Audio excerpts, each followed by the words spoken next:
ఉమ్.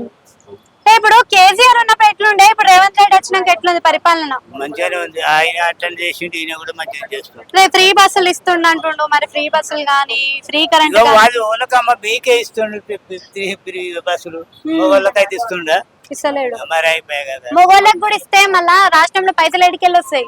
మరి అదే నేనేమంటున్నా, ఇక చాలు మరి అంత తృప్తి పడాలి మనం కూడా.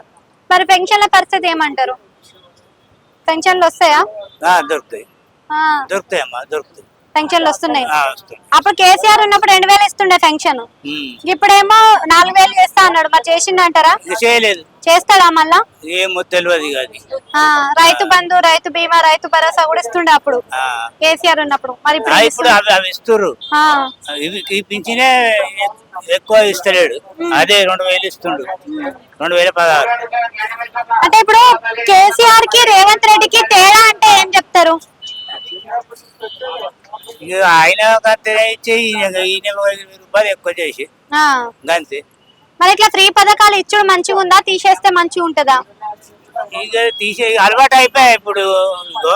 నీకు ఈ డ్యూటీ ఆటో అలవాటు అయిపోయా, తీసేస్తే నీకు ఎంత కలకాల అనిపిస్తుంది కదా. లోకం కూడా అంతే.